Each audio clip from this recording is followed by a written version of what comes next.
اب میں آپ کو توجہ دلانا چاہتا ہوں، ایک تو گوتم بدھ کا فلسفہ، اس کے فلسفے کا مین تھیم یہ ہے سروم دکھم، آل از پین، آل از سفرنگ.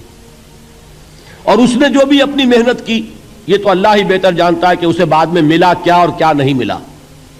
ایک بات آپ سے عرض کر دوں، گوتم بدھ کے بارے میں ایک بہت جید عالم میرے نزدیک بر صغیر پاک و ہند کے علماء میں جو اس صدی کے علماء ہیں ان میں ان کا بہت اونچا مقام ہے، مولانا مناظر احسن گیلانی رحمت اللہ علیہ. گیلان قصبہ ہے ایک بہار کا، وہاں کے رہنے والے تھے. ان کی زندگی زیادہ گزری حیدرآباد دکن میں، عثمانیہ یونیورسٹی میں استاد رہے.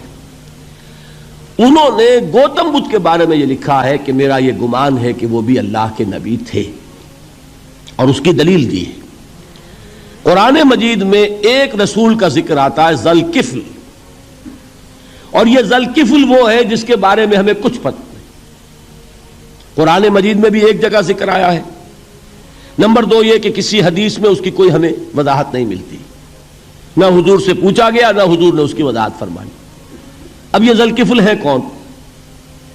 تورات میں جو نبیوں کے نام آتے ہیں ان میں سے کسی نبی کا نام ذوالکفل کے آس پاس نہیں بنتا کہ یہ سمجھا جائے کہ یہ اس نام کی بگڑی ہوئی یا بدلی ہوئی شکل بن گئی ہے. تو انہوں نے جو کہا ہے وہ بات وزنی معلوم ہوتی ہے اس اعتبار سے کہ کپل وستو، کپل پے جو ہے وہ عربی میں ہے نہیں، وہ فے بنتی ہے. تو ذوالکفل کے معنی کفل والا، اور یہ کفل جو ہے کپل، کپل والا، جس کو ہم کہتے ہیں کپل وستو کا شہزادہ.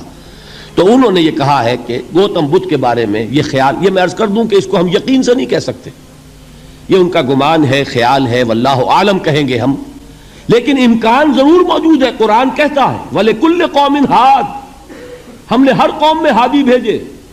وَإِن مِّن قَرْيَةٍ إِلَّا خَلَا فِيهَا نَذِيرٌ، کوئی بستی ایسی نہیں دنیا میں جس میں کوئی نہ کوئی خبردار کرنے والا نہ آیا ہو. تو یہ ممکن نہیں ہے کہ وہاں نبی نہ آئے ہوں، لیکن ان کی تعلیمات اتنی بدل گئی ہیں کہ ہم ان کو پہچان نہیں سکتے. حضرت مسیح علیہ السلام کی تعلیمات اگر عیسائیوں سے ہم سمجھیں تو کبھی بھی انہیں اللہ کا نبی نہیں مان سکتے. یہ تو قرآن مجید میں آ کر حضرت مسیح علیہ السلام کی اصل حقیقت ہمیں بتائی، ورنہ تو خدا کا بیٹا ثالث و ثلاثہ ان کو کیسے ہم مانتے؟ لیکن یہ کہ قرآن نے بتایا.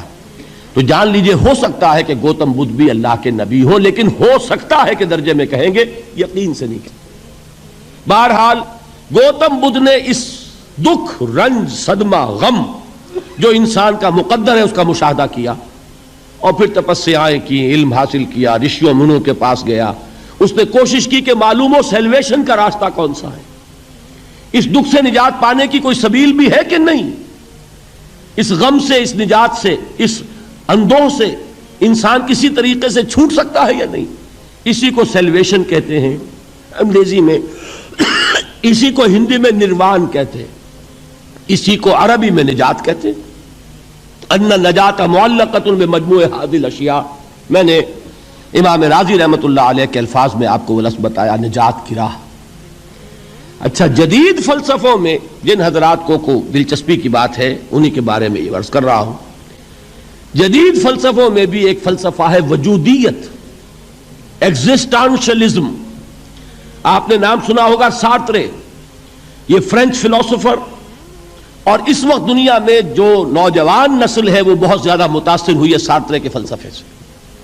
کرکیگارڈ پرانے دور میں اور سارترے اس دور میں، ان کے فلسفے کا نام ہے وجودیت، ایگزسٹانشلزم. اس کا مرکزی خیال بھی یہی ہے، انسان کے لیے دکھ ہی دکھ ہے، صدمہ ہی صدمہ ہے، رنج ہی رنج ہے. صرف یہ ہے کہ کچھ حساس لوگ ہوتے ہیں وہ صدمے کو زیادہ محسوس کرتے ہیں، کچھ ذرا ان کی حس جو ہے وہ کچھ ڈل ہو جاتی ہے، کند ہو جاتی ہے. وہ جو غالب کا شعر میں نے آپ کو سنایا کہ مشکلیں اتنی پڑی مجھ پر کہ آساں ہو گئی، ورنہ یہ ہے کہ انسان سوچے تو دکھ ہے. اب یہ دکھ جو ہے اس سے نجات کا کوئی راستہ بھی ہے کہ نہیں، یہ کوسچن مارک ہے جس کا جواب ہے تیسری آیت میں اِلَّا الَّذِينَ آمَنُوا وَعَمِلُوا الصَّالِحَاتِ وَتَوَاصَوْا بِالْحَقِّ وَتَوَاصَوْا بِالصَّبْرِ. جو ایک نا امیدی کی کیفیت طاری ہوتی ہے، وَالْعَصْرِ إِنَّ الْإِنسَانَ لَفِي خُسْرٍ، زمانے کی قسم ہے تمام انسان برباد ہونے والے ہیں، تباہی میں ہیں، گھاٹے میں ہیں، ٹوٹے میں ہیں. اس سے جو ایک مایوس کن صورتحال سامنے آتی ہے، اس مایوسی سے نجات دلانے والی آیت ہے تیسری آیت۔ ایک راستہ ہے، یہ امید کی کرن ہے، تباہی سے بچ سکتے ہو، ابدی بربادی وہ بربادی۔ یہاں تو یہ ہے کہ ہم نے مشقتیں اٹھا لیں، فاقے جھیل لیے، تکلیفیں برداشت کر لیں، صدمے برداشت کر لیے، لیکن موت آئی، اس کا خاتمہ ہو گیا۔ لیکن اس کے بعد اگر خدا نہ خواستہ جہنم میں جھونک دیے گئے، وہ ابد الآباد تک کی، وہ ہمیشہ کی جلن۔ قرآن کہتا ہے کہ اگر ایک کھال جل جائے گی، جھلس جائے گی، اللہ اور کھال دے دے گا۔ دیکھیے یہ بھی جدید دور میں آپ کو معلوم ہوگا، بورس بکائی نے جو کتاب لکھی ہے، دی فرینچ سرجن، اس نے ثابت کیا ہے کہ قرآن مجید نے جتنے نیچرل فینومینا کا حوالہ دیا ہے وہ بالکل سائنس کے مطابق ہے۔ آج ہمیں یہ معلوم ہے کہ حس جو ہے وہ صرف کھال میں ہوتی ہے، کھال حساس ہوتی ہے، کھال اتر جائے نیچے جو ہے گوشت جلے گا، آپ کو تکلیف نہیں ہوگی۔ معلوم قرآن نے کہا ہے کہ جب کھالیں ان کی جھلس جائیں گی، ہم نئی کھال دے دیں گے تاکہ وہ سوزش جو ہے، وہ جلن کا احساس برقرار رہے، وہ ختم ہونے نہ پائے۔ حالانکہ اس کی ضرورت نہیں ہے، اگر اندر کا گوشت بھی حس والا ہوتا تو پھر کھال دوبارہ عطا کرنے کی ضرورت نہیں ہے، گوشت جلے گا، اس سے بھی جلن کا اور سوزش کا احساس ہو جائے گا۔ لیکن قرآن کہتا ہے کہ نہیں، کلما نضجت جلودہم بدلنا لہم جلودا غیرہا، جب ان کی کھالیں جھلس جائیں گی، جل جائیں گی، ہم ان کی کھالیں بدل دیں گے تاکہ وہ سوزش برقرار رہے۔ ثم لا يموت فیہا ولا یحیا، پھر نہ وہ اس میں جی سکے گا نہ مر سکے گا، نہ زندوں میں ہوگا نہ مردوں میں ہوگا۔ موت کو پکارے گا، کاش کہ موت آ جائے جو مجھے اس مشقت سے اور مشکل سے چھٹکارا دلا دے۔ وہ موت جس سے اس وقت ہم بھاگتے ہیں، اگر خدا نہ خواستہ اس جہنم میں جھونکے گئے تو پھر موت کو پکاریں گے اور موت نہیں آئے گی۔ اس عذاب سے، اس ابدی ناکامی سے، اس خسران سے، اس ابدی ہلاکت سے بچنے کا کوئی راستہ ہے؟ وہ جو میدان حشر میں پکاریں گے لوگ، این المفر، کوئی جائے فرار ہے، کوئی جائے پناہ ہے؟ وہ جائے فرار، وہ جائے پناہ اس دنیا میں اللہ نے ہمیں عطا فرمائی، اسی کا نام صراط مستقیم ہے۔ الا الذین آمنوا وعملوا الصالحات وتواصوا بالحق وتواصوا بالصبر۔